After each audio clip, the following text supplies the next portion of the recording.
Chapter 1. The letter. It began, as such stories often do, with a letter. Eleanor Thorne hadn't expected anything but the usual stack of dusty journals and bills when she unlocked her London flat's mailbox on a rainy Thursday. Her days were often steeped in the forgotten past. As a historical restorer for the British Heritage Foundation, she spent her time digging through old letters, faded portraits, and crumbling architecture, reviving what time had tried to bury. But the thick, cream-colored envelope that waited for her that day had no stamp, only her name, written in crisp, looping cursive.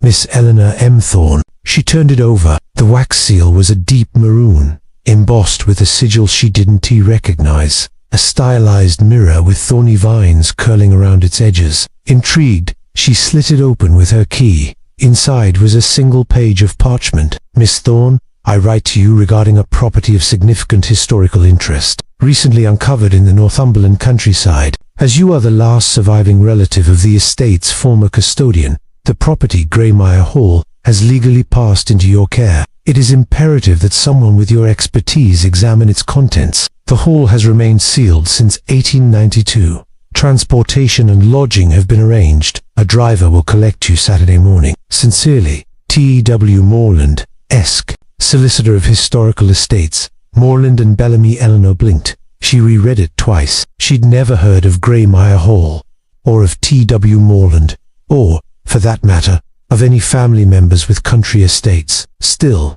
her curiosity, a restless thing she'd never been able to suppress, stirred. The envelope had no return address. The seal felt like something out of a Brontë novel, and the name Greymire sounded too much like something pulled from the pages of a ghost story to be ignored. She poured herself tea and spent the rest of the evening researching. Greymire Hall had no online presence, no photos, no articles. It wasn't listed as a protected heritage site. The name surfaced only once, in a digitized Victorian-era newsletter from 18, which referred to the unfortunate disappearance of Lord Ambrose Thorne, presumed dead, of Greymire Hall. Ambrose Thorne. The surname was hers, but no Ambrose had ever been mentioned in family records. By midnight, she was packed. Saturday morning arrived with a cold mist that hung low over the city. The car was waiting exactly as promised. A sleek black town car, driver in suit and gloves, holding a placard with her name. The ride north was quiet. The landscape grew bleaker as they passed into Northumberland, fields becoming wild heath, trees growing in twisted angles as though shaped by some long-forgotten curse. Finally, the car turned onto a narrow gravel path lined with black pines. Greymire Hall emerged from the mist like a corpse risen from the soil. It was enormous. 3 stories of dark stone, Gothic arches, and tall shuttered windows. Moss grew thick on the walls. Ivy strangled the southern tower. At the highest point of the house, a broken weather vane turned aimlessly in the breeze. Eleanor stepped out onto the gravel, pulling her coat tighter. Her boots crunched over old leaves. The front door creaked open. A man stood in the doorway, wiry, pale, with snow-white hair and a face carved by time. He wore a faded black suit, gloved hands clasped before him. Miss Thorne, he said with a voice like dry parchment. Welcome to Inside, the hall was a cathedral of shadows. Dust motes danced in the light that filtered through stained glass. A grand staircase swept upward. Its red carpet faded to rust. Paintings lined the walls, portraits of stern men and somber women, their eyes following Eleanor with unnerving precision. I am Ulrich, the man said, caretaker of You've been living here? In a manner, my family has served the hall for generations, though no one has set foot inside these rooms for over a century. Why now? Eleanor asked, glancing up at the sweeping chandeliers, the silence so heavy it pressed against her ribs. Because it remembers, he said simply, and it has begun to awaken. Before she could ask what that meant, he turned and gestured toward the corridor. This way, Miss Thorne. I believe you will wish to see the great hall. They walked in silence, past shuttered drawing rooms and cold hearth. The castle groaned softly, the old bones of a place long unused. Then the corridor opened into a vast chamber, the great hall. Light filtered through a high, circular window, illuminating a room of stone pillars and empty thrones. At the far end, between 2 arched windows, stood an immense mirror. It was unlike anything Eleanor had ever seen. 12 feet tall, the frame of wrought silver, darkened by time and tarnish. Vines and strange runes etched into its surface, but the glass was flawless, cold, and somehow, still. She stepped closer. Her own reflection met her gaze, but something about it felt wrong. Her face was pale, drawn slightly longer. Her eyes didn't blink when she did. Then the reflection smiled. Eleanor stumbled back. Ulrich did not react. It is known as the remembering glass. What was that? It does not reflect the present. It shows only what it remembers. The mirror was still again. Her reflection was gone. A trick of the light, she said, heart pounding. No, said Ulrich. It remembers those who have stood before it, and sometimes they remember you. Eleanor stared at the mirror as a chill coiled down her spine. It had smiled, not kindly, but knowingly, and she had the distinct, terrifying feeling that the hall had not been waiting for just anyone. It had been waiting for her. The first thing you need to know about mirrors, Eleanor had once read, is that they don't remember things that never happened. You can stare at a mirror all day, searching for traces of your past, and it will show you nothing that isn't true. But Greymire Hall's mirror was no ordinary thing. Bound by magic, steeped in blood, it wove history into its core, preserving moments until recalled. But why had it sent those memories flooding into her mind? Why had it picked her? Over the next few days, Eleanor pieced together the fragmented recollections thrust upon her. The wedding belonged to her ancestors, Alaric confirmed. The groom was Bertram Thorne, a seafarer who'd come home to marry the love of his life. Their happiness lasted only a year. The bride died in childbirth, leaving Bertram to raise their daughter alone. The child grew into the woman in blue, a wisp of a girl with her mother's eyes. She loved Greymire Hall, chasing motes of sunlight through the halls, reading by the hearth, learning the names of every flower that grew in her father's garden.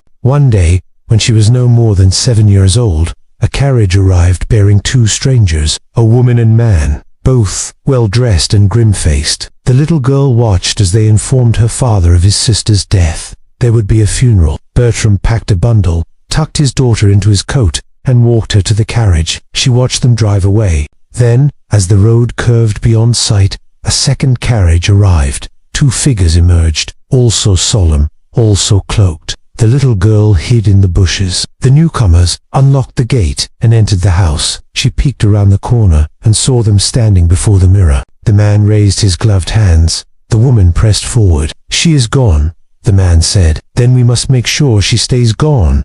Eleanor felt a chill crawl up her spine. Who were these strangers? How had they affected her family? And how were they connected to the scar-faced man who danced with her reflection? His name, she knew, was Ambrose. And though she'd never met him, she recognized the familiar ache in his eyes, the way he held himself with quiet pride. It was her own reflection looking back, and in the depths of his gaze, she saw her future, tangled with his own. With every fragment of memory, Eleanor's connection to the hall deepened. She learned the language of its stones, the whispers of the wind, the sighing of timbers settling. The house felt like an extension of herself, a body grown vast and slow, but still breathing. She discovered that it hummed with magic, just as she did, and that this energy was tied to the mirror, its power waxing and waning with its remembrance. The visions weren't random. They were echoes of a story waiting to be her story, but the mirror wasn't done remembering. Late in the week,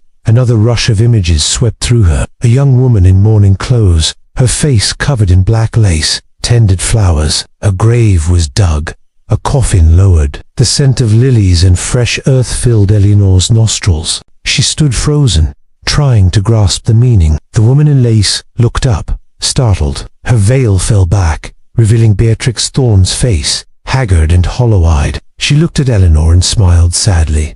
"You remember," Beatrix said, "but you must forget. This burden is mine alone to bear." Beatrix Eleanor realized. The journal, the portraits, the hidden room, all signs pointed to her. But why had she kept secret the pain that racked her face, the despair in her eyes? To protect her family, Eleanor knew. Because the Thornes bore a gift and a curse, the ability to call forth echoes of the past. But at what cost?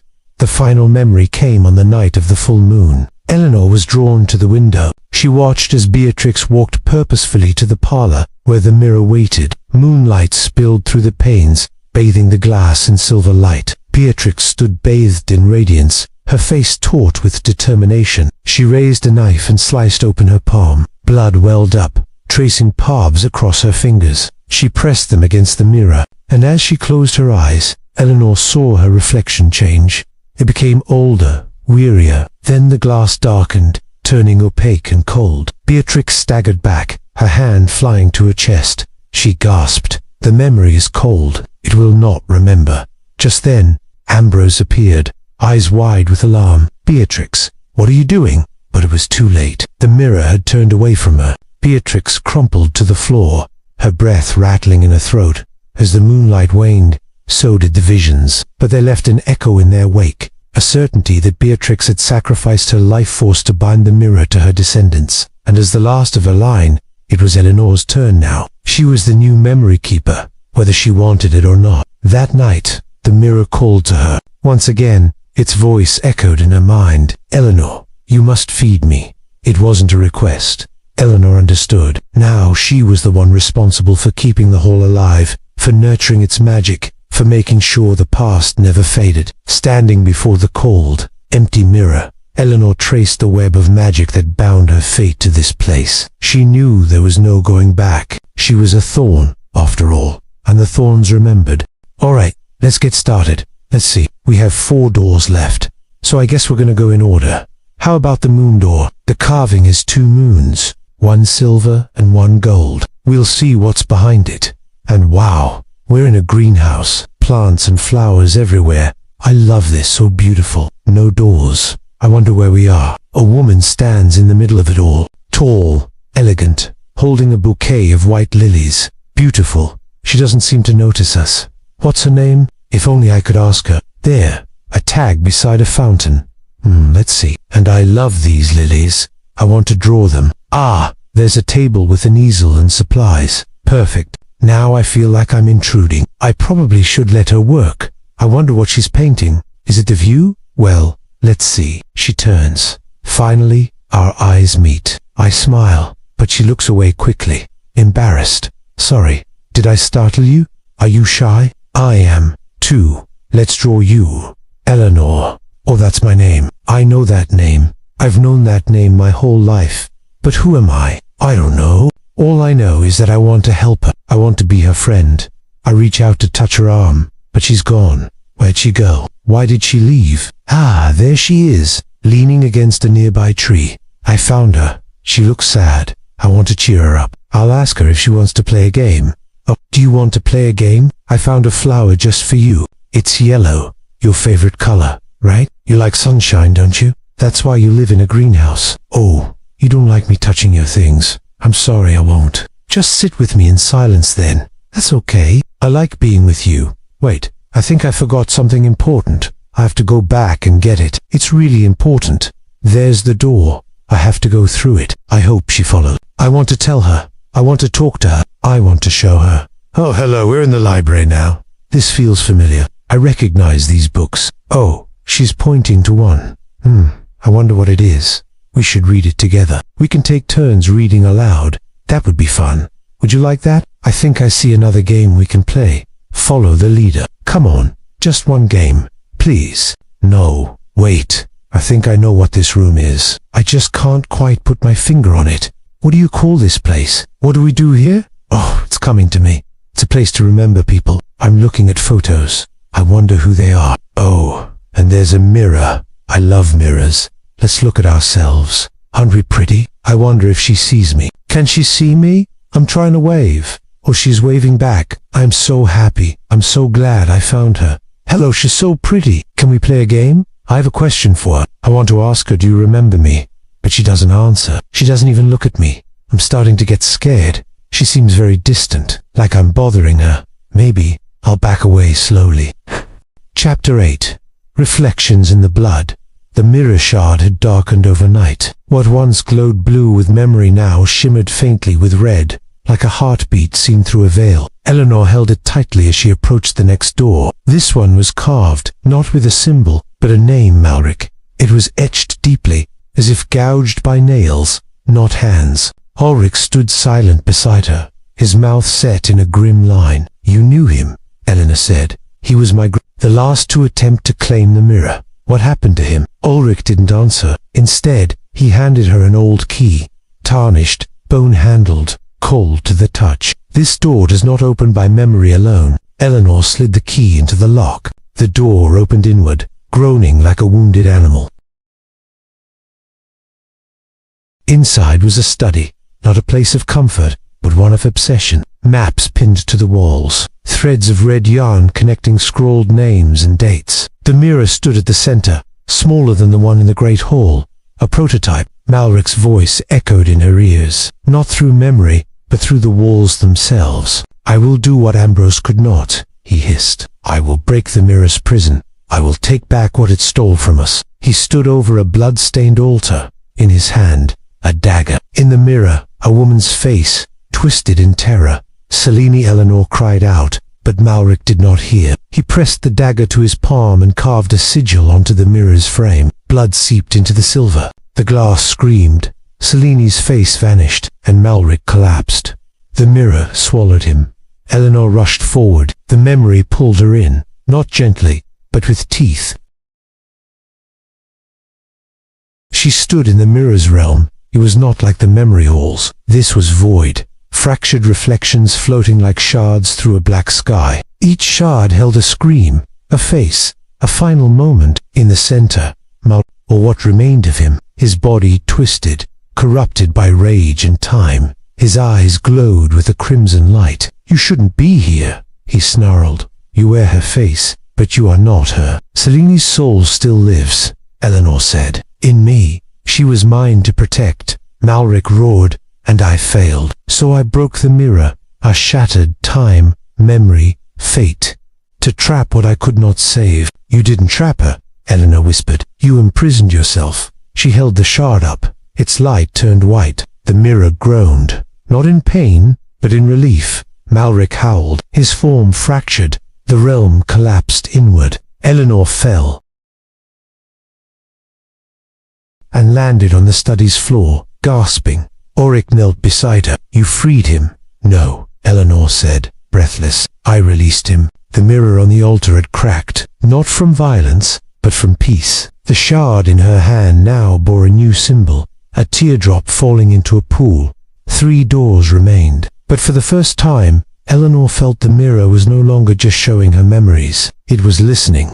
Chapter 10. Echoes of War. The grand ballroom glittered under the glow of crystal, their reflections shimmering on the polished marble floor. Eleanor, Rigo in a midnight blue gown, stood beside Lord Oberon, his arm linked possessively through hers. Across the room, King Caius and Queen Isolde held court, their laughter echoing above the murmur of nobles. But Eleanor's attention was caught by a lone figure pacing near the window, shrouded in the velvet darkness. "That would be my lord," thought Eleanor, a pang of longing in her chest. Alaric had excused himself from the festivities, claiming a headache, and had spent the evening in his chambers. Since their return from the winter garden, he'd become increasingly distant, his usual warmth replaced by a brooding silence. As the night wore on, Eleanor's unease grew. She excused herself from a particularly tedious conversation with the king and slipped into the shadows, following the melancholy melody that drifted from the end of the hall. The music drew her to the art gallery, its vaulted ceiling adorned with frescoes of past battles and legendary beasts. At the far end, bathed in moonlight streaming through a high window, stood a... He hadn't heard her approach and was staring intently at one of the paintings, his profile etched with pain. It depicted a fierce warrior astride a snow-white unicorn, their combined power shattering an obsidian mirror that lay at their feet. Eleanor knew instantly that the warrior was Alaric's ancestor, Seleuce, and that the shards of the mirror were now scattered across the kingdom. But what did it mean? Was that why he'd been so troubled since finding the shard in the winter garden? Hesitantly, Eleanor stepped into the moonlight, breaking the silence. "Who's that?" she asked softly, gesturing to the painting. Alaric turned, startled, and quickly composed himself when he saw it was only her. "A hero of old," he said, his voice tight. "One whose deeds became legend, though some say they were born of tragedy." Eleanor noted the haunted look in his eyes and pressed gently. "You knew them, didn't you, in the memories?" Alaric sighed, running a hand through his silver hair. "I know many things, Eleanor, that the echoes of war still linger here in Oberon. I feel their weight daily. It's why I wanted to hide you away, to protect you from what still remains." "From what?" Eleanor asked, fear tightening her throat. But Alaric only shook his head, his expression grim. "Come back," he said abruptly, "before anyone notices we're gone." As they rejoined the party, Eleanor couldn't shake the feeling of foreboding. Alaric's somber mood was a storm cloud over the festivities. Soon after, they took their leave, returning to the quiet sanctuary of his chambers. There, away from prying eyes and ears, Eleanor pressed him gently, demanding answers. But Alaric only grew more agitated, his eyes flashing with pain. "Why won't you tell me?" she cried, reaching for him, only to have him flinch away. "It's too dangerous," he whispered, rising to pace restlessly. "The truth of this place, of our connection," he said, his voice raw. "And the terrible choice I must make. You must never know." Before Eleanor could respond, he strode to the door, throwing it open and stepping out into the hallway. "Go back to your rooms," he commanded, his voice echoing. "I forbid you from following me. Do you hear?" Then he was gone, leaving Eleanor reeling in the sudden, suffocating silence. She wanted to chase after him, to force the truth from his lips, but something held her back. A premonition of danger, perhaps, or a dawning realization that the secrets buried within these four walls were not meant for her to uncover. Shamed and confused, Eleanor returned to her rooms, where she paced restlessly until sleep claimed her, bringing dreams of whispering trees and a woman in flowing white. Then morning came, chasing away the shadows of night, but bringing with it new anxieties. With Alaric still distant and closed off, Eleanor found solace only in the garden, where she wandered among the blossoming flowers, seeking respite from the turmoil in her heart. Each step brought her closer to the frozen fountain, its silent echoes calling to her like a mournful song. As she traced the intricate patterns carved in the ice, a sense of foreboding settled over her. Something was coming. She could feel it in her bones, a disruption in the balance, a disturbance in the very fabric of Avalon. The peaceful beauty of the garden could not mask the gathering storm, nor could it quell the growing unease within her. Like a premonition of winter amidst the blooming of spring, a cold dread seeped into her soul. What secrets, she wondered, still lay hidden in the depths of Alaric's past? And how would they impact the fragile peace of Avalon? For in this enchanted realm, the echoes of war still lingered, waiting to be awakened once more. Chapter 10. Echoes of the future. The winter gardeness chill still clung to Eleanor's bones as she stepped back inside the hall. Her mind raced with Seleni's words. The mirror was not only a vessel of memories, but also a gateway, waiting for a release. Ulrich awaited her in the great hall, his eyes reflecting the flickering candlelight. "What did you see?" he asked. Eleanor held up the glowing shard, Seleni's spirit. She said the mirror holds not just the past, but what might be, that it waits for someone to set it free. Ulrich nodded gravely. The shards are pieces of possibility. Each reflects a path not yet taken, a future still unwritten. To free the mirror, you must face those echoes. Eleanor's breath hitched. "But what does that mean for me? For this place?" "The hall is a nexus," Ulrich said.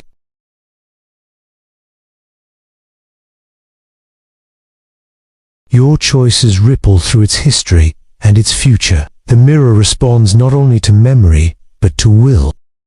The shard pulsed in her palm like a heartbeat. A sudden wind stirred the candles, casting dancing shadows on the walls. Eleanor felt the hall's heartbeat echo hers, the weight of countless lives pressing close. "This is no longer just a story of ghosts," she whispered. "It's about fate." Ulrich stepped aside, revealing the final door. Unmarked and heavy, carved from blackened oak. "Behind this door," he said, "lie the echoes of the future. Are you ready to face them?" Eleanor swallowed her fear and reached for the handle. The door swung open to reveal a room bathed in shimmering light, a chamber of shifting mirrors reflecting infinite possibilities. Her reflection fractured and multiplied, each version a whisper of a different life, a different choice. One Eleanor smiled with peace, another wore grief, another wielded power. A voice, soft yet commanding, echoed from the glass. "To free the past, you must embrace what is to come." Eleanor stepped forward, heart steady. The journey through the mirror's future had begun. Chapter 11. The Paths Unseen. The chamber was alive with reflections, countless versions of Eleanor shimmering like stars in a fractured sky. Each one moved with a different rhythm, a different story to tell. She reached out to one mirror and saw herself, seated by a roaring fire, surrounded by friends and laughter, a life filled with warmth and connection. In another, she was alone, her face shadowed with regret and loss. Yet another showed her standing before a crowd, a leader who shaped the fate of Greymire Hall and beyond. A whisper brushed past her ear, a voice neither quite hers nor entirely foreign. To choose is to lose. Eleanor's breath hitched. The weight of every possible choice pressed on her like the stones of the ancient hall itself. Ulrich's words from earlier echoed in her mind. Your choices ripple through history and the future. She touched a reflection where she was walking away from the hall, leaving the past behind. A cold sorrow filled her chest. Could she abandon the legacy that called her so urgently? Another mirror flickered. She saw herself unlocking the mirror's deepest magic, breaking the chains of the past, but at a terrible cost. The hall crumbled around her, swallowed by shadows as the magic tore at reality itself. Suddenly, a new reflection appeared. One Eleanor had never imagined. She saw herself standing before the mirror in the great hall, but this time the mirror smiled warmly, its glass clear and shining with light instead of shadows.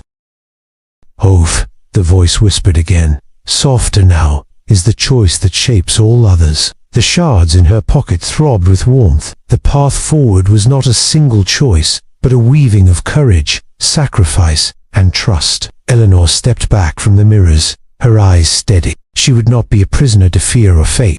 She would become the keeper of the mirror's future. The chamber shifted and faded as the echoes settled, and Eleanor found herself once more in the great hall. Ulrich awaited her with a look of quiet understanding. "The paths you choose will bind the hall, and you, together," he said.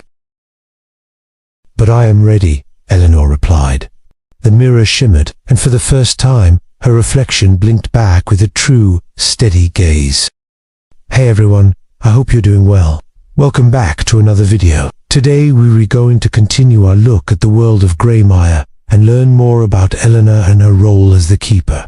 We left off with the oath complete and shadows stirring, so let's jump right back in. Chapter 13. Shadows Stir. The air in Greymire Hall grew heavier, charged with a restless energy that seemed to seep into every stone and timber. Eleanor sensed it as soon as dawn broke. A subtle shift, like a distant tremor beneath the calm surface of a still lake. She walked the corridors with purpose, her footsteps echoing against the walls lined with portraits whose eyes now seemed less like watchers and more like sentinels. The hall was waking, responding to the keeper's blood oath, but awakening often invited shadows. Ulrich met her in the library, his face grave. "The author stirred things long buried," he said. "Not all who once lingered in Greymire's memories are pleased." Eleanor frowned. "What do you mean?" "Greymire's past is layered with secrets and betrayals," Ulrich explained. "Some spirits remain bound by resentment and anger. Others seek to reclaim what they lost, or to undo the keeper's work." A chill ran down Eleanor's spine. The mirror's glow pulsed faintly from the great hall, a beacon and a warning. That night, as a storm rattled the windows, Eleanor stood before the remembering glass. Faces flickered within the depths, not the gentle memories she had seen before, but darker, twisted visages, contorted in fury and sorrow. Whispers slithered through the room, voices speaking in a language she couldn't fully understand yet, whose menace was unmistakable. "Eleanor, keeper, you must be strong."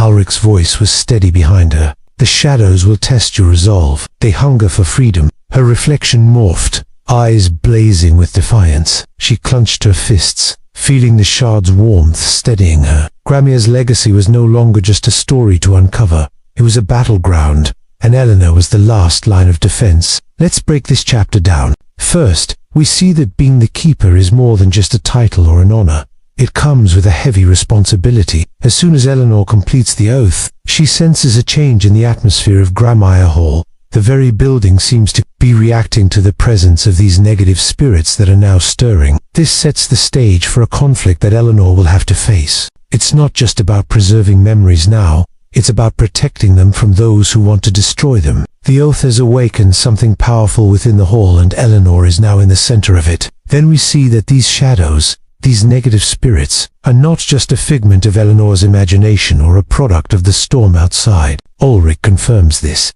explaining that the oath has disturbed things that were best left undisturbed. The weight of Greymire's history, with its secrets and betrayals, is now pressing down on them. The question is, how can Eleanor possibly defend against something she doesn't fully understand? This uncertainty adds to the tension and raises the stakes. Finally, when Eleanor confronts the shadows in the Great Hall, she sees the true extent of what she's up against. These are not just memories anymore.